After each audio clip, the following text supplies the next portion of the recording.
안녕하세요. 7살 난 딸 하나를 키우고 있는 30대 워킹맘입니다. 남편하고는 얼마 전 완전히 남남이 되었고요. 솔직히 좋은 이야기도 아니다 보니 어디서부터 어떻게 시작해야 하나 감이 잘 안 오긴 하는데 그래도 한번 그간 살아온 날도 돌아볼 겸 제 이야기 좀 해보겠습니다. 두서가 없더라도 들어주세요. 남편하고 헤어지기 전까진 같이 식당을 했지만 처음 만난 건 회사에서였어요. 원래는 서로 다른 부서에서 근무하다가 남편이 저희 부서로 오면서 가까워졌네요.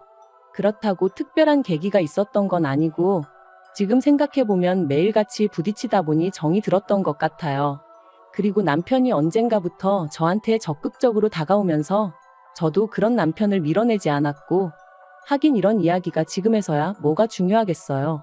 아무튼 그렇게 연애를 시작하고 1년 만에 결혼 이야기까지 오가기 시작했습니다. 양가 부모님 모두 어차피 결혼할 거면 뭐하러 시간 끄냐 하셔서 서두른 감도 없잖아 있었죠. 그래서 지금도 저희 친정 부모님이 그 부분에 있어서는 저한테 참으로 미안하다 하세요. 생각해보면 여자 나이 31가 그렇게 많은 것도 아니었는데 괜히 당신들이 설레발을 쳐서는 제가 이렇게 이혼녀 딱지를 달게 된 건 아닌지 모르겠다 하시면서 말이죠. 하지만 이 부분에 있어서는 저는 저희 친정 부모님한테 정말 요만큼의 원망도 없습니다. 저도 그때는 제가 이혼녀 딱지를 달게 될 거라곤 상상도 못했는걸요.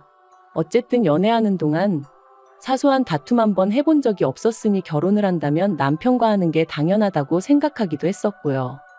결혼할 때 시댁에서 3천 해주셨고 친정에서는 1억 좀 넘게 해주셨어요.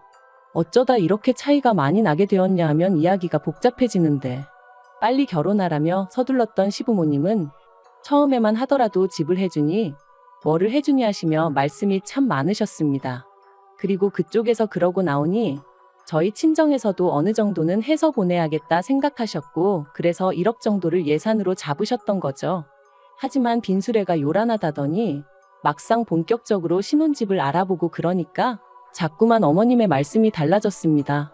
처음엔 역세권까지는 아니더라도 번듯한 아파트 한 채는 사주겠다고 하셨다가 급하게 구할 필요가 있냐 하시면서 일단은 전세로 살면서 좋은 매물이 있는지 보라고 하시더니 나중에는 전세보단 속편하게 월세가 낫겠다 하시고 그러다 나중에는 3천만 원을 해줄 테니 이걸로 일단 월세 보증금을 하랍니다. 돈이 없는 게 아니라 여기저기 묶여 있어서 현금화할 형편이 안 된다 어쩐다 하시면서 말이죠. 그리고 물론 시부모님 재산인 만큼 제가 이러쿵저러쿵 할 것은 못 되었지만 그래도 기대와 실망이 반복되니 나중엔 그냥 시부모님 입에서 집 얘기가 나오는 그 자체가 짜증이 나더라고요. 뿐만 아니라 그럴 때마다 이번엔 어떻게 친정부모님께 상황을 알려야 하나 싶은 게 그래서 아닌 게 아니라 파혼 이야기가 나오기까지 했었습니다. 그런데 그때 저희 남편이 저희 친정부모님을 찾아와 무릎 꿇고 아주 맹세를 하더라고요. 자기도 이번에 자기 부모님이 이런 분들인지 처음 알았다 하면서 앞으로 사는 동안엔 절대로 이런 일은 없을 거다. 자기를 믿고 저를 보내달라. 남부럽지 않게 살게 해줄 거다. 그리고 저희 친정아버지 말씀이 그 당시에는 그래도 저희 남편 눈에서 불타오르는 열정과 진심 그런 걸 보셨답니다. 물론 지금은 당신이 뭐에 홀렸던 것 같다 하시지만요. 그래도 결국 우여곡절 끝에 저희는 결혼을 하게 되었고 그렇게 시댁에서는 삼촌 친정에서 1억을 지원받았습니다. 그래도 저희 시부모님 특히나 어머님 어찌나 의기양양하시던지 계속 하시는 말씀이 없어서 안 해주는 게 아니라 상황이 안 따라주는 거라면서 말이죠. 그런데 그때는 저도 기대할 게 아예 없었기에 네 하고 그냥 한 귀로 듣고 한 귀로 흘렸어요. 그냥 저는 저대로 남들 하는 만큼 며느리돌이만 하자고 마음을 먹었고요. 그러다 제가 결혼한 지 3년 만에 어머님한테 아주 질려버리게 된 일이 있었으니 그건 바로 저희 친정아버지가 저에게 출산 선물로 차를 사주셨을 때였습니다. 친정아버지께서 애가 태어나면 어쨌든 집에 큰 차 한 대는 있어야 한다 하시면서 차를 한 대 사주겠다 하셨거든요. 그리고 저는 처음엔 정말 극구사양했습니다.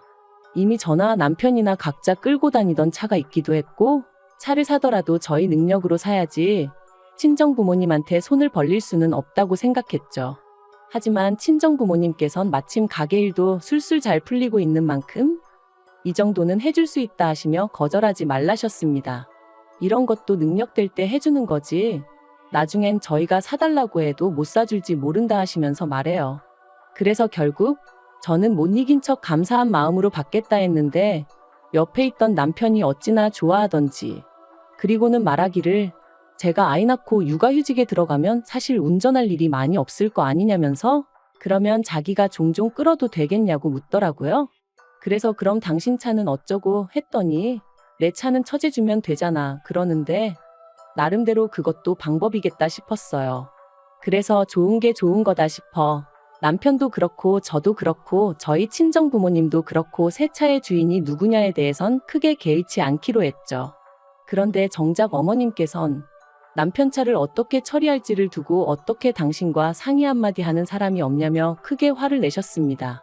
그리고는 덧붙이시기를 그 차를 사던 당시 어머님이 현찰 600만 원을 보태주셨었다면서 그러니 그 차의 소유권이 어머님한테도 있는 거라며 제 여동생을 줄 거면 그 600만 원을 토해내라는 거예요.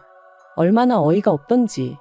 그래서 남편한테 어머님이 그렇게 말씀하시니 당신은 그냥 계속해서 당신 차 끌고 다니라 했습니다. 친정아버지가 사주시는 새 차는 그냥 내가 끌고 내가 타던 차를 여동생에게 주는 게 맞는 것 같다면서 말이죠. 그랬더니 남편이 그냥 어머님한테 600만 원 드리고 원래 하기로 한 대로 하면 안 되냐대요. 그래서 그건 내가 납득이 안 돼서 싫다 했습니다. 당신 총각 때 보태주신 돈을 그것도 빌려주신 것도 아니고 그냥 주신 거라면서 이제 와서 왜 그러시는 건지 이해가 안 된다고. 그러니 못 드리고 드리기 싫다 했죠. 그랬더니 남편이 그러지 말고 용돈 드린다 생각하면 안 되겠냐는데 거기서 짜증이 팍 나더라고요. 솔직히 이렇게까지 비교는 안 하려고 했지만 남들은 며느리가 임신했다고 용돈 주고 애 낳을 때 되면 산후조리 비용도 대주고 그런다던데 저희 시부모님은 그런 거 제 앞에서 입도 뻥끗 안 하셨어요. 그래도 뭐 사람마다 사정이 다른 거니까 그러려니 했지 서운한 기색 단 한 번도 내비친 적이 없었거든요. 그런데 이제 뭐 돈까지 내놓으라 하니 제가 기분이 어땠겠어요? 그래서 남편더러 그런 뻔뻔한 소리는 좀 하지 말라고 했습니다. 임신 내내 좋은 것만 보고 좋은 것만 들으려고 노력했는데 막판에 어머님이나 당신 때문에 스트레스 받기 싫으니까 조심 좀 하라면서 말이죠. 그랬더니 남편도 더는 말은 안 했지만 생각할수록 어머님 심보가 어찌나 얄밉고 괘씸하던지 정말 그나마 그래도 남편을 세상에 있게 해주신 분이니 잘해드려야지 했던 마음이 아주 산산조각이 나는 기분이었네요.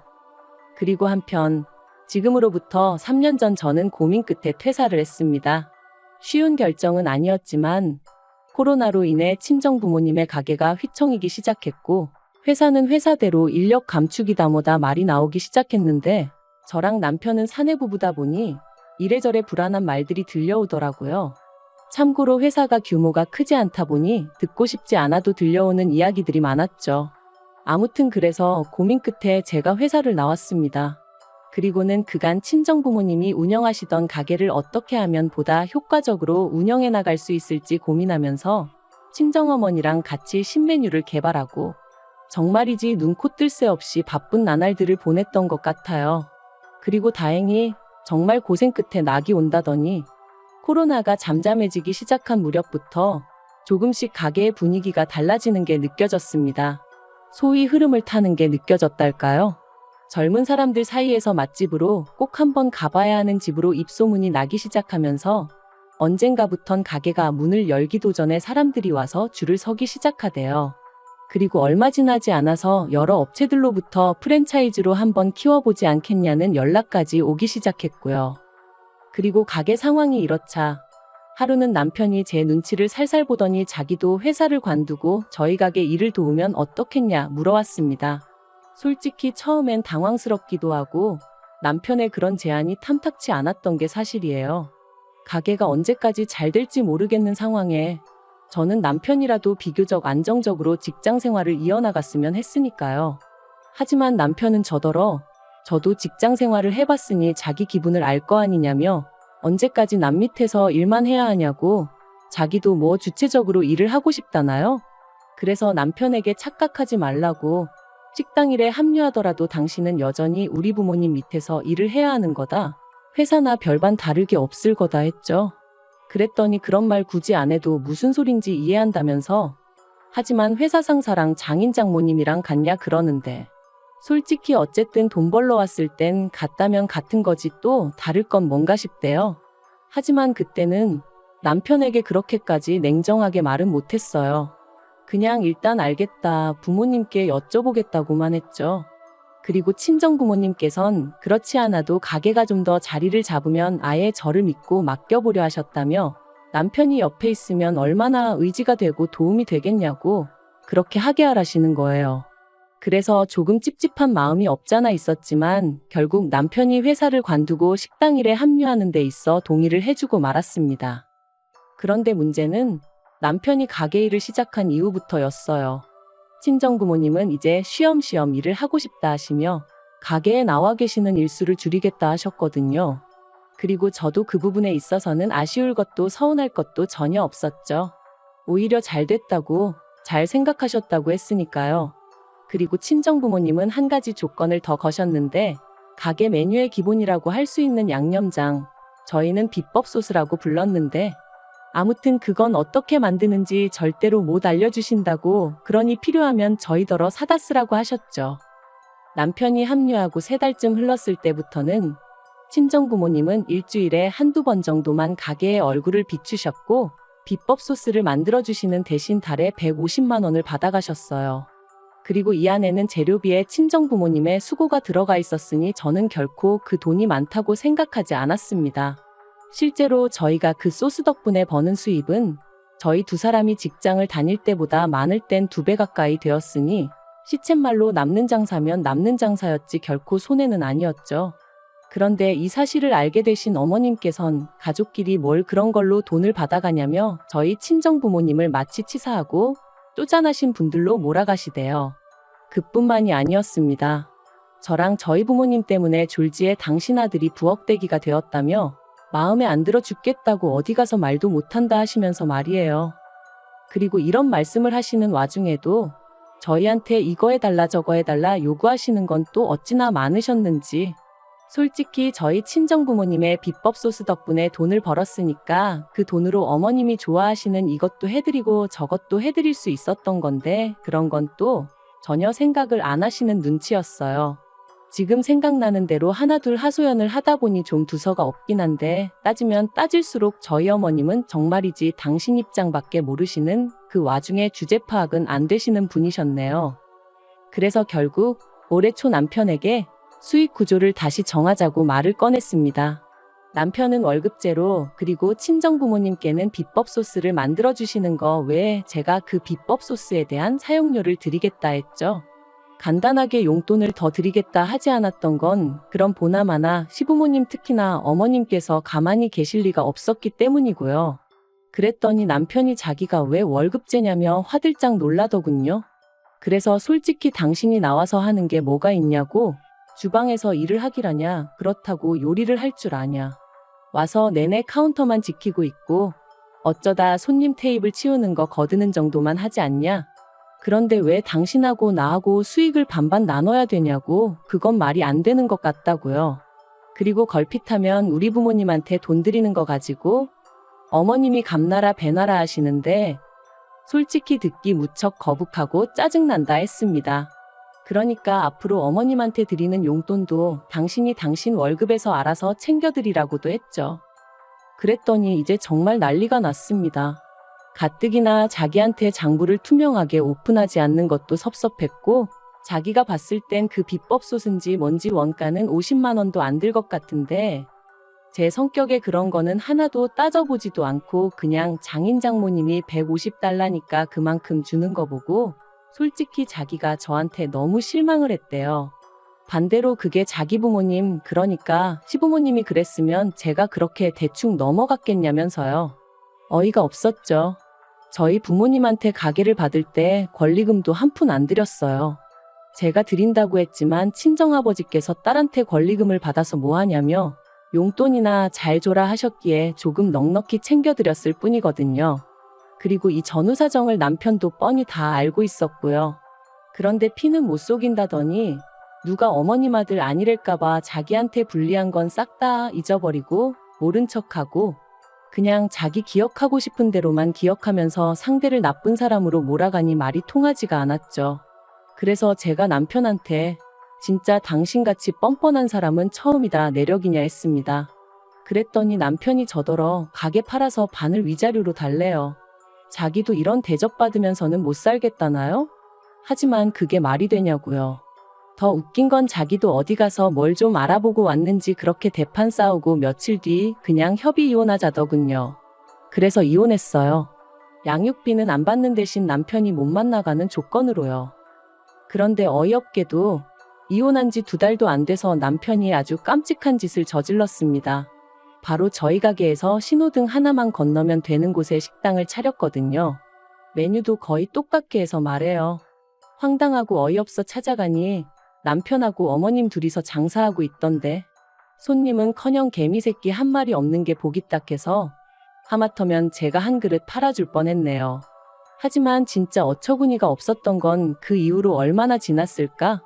모르는 번호로 연락이 와서 별 생각 없이 받았더니 남편이었는데 한참을 뜸을 들이다 기껏 한다는 소리가 그 비법 소스 좀 자기한테 팔아달랍니다. 장사가 너무 안 돼서 죽겠다며 옛날 정을 생각해서라도 좀 팔아달래요. 듣는데 미쳤나 싶었죠. 옛날 정은 무슨. 너도 니네 엄마랑 머리 맞대고 죽기 살기로 연구를 해보라고 했습니다. 그리고 네가 망하든 말든 나는 관심 하나도 없으니까 괜히 나한테 전화해서 앓는 소리도 하지 말라고 했어요. 그런 거 한번 듣고 나면 힘 빠지고 괜히 하루 종일 재수 없다고요. 그러니까 저더러 지독한 여편내라길래 칭찬 고맙다 하고 전화 끊어버렸습니다. 그 나이 먹도록 아직도 세상사가 자기 뜻대로 풀리는 게 아니라는 걸 모르는 건지 한심할 뿐이에요.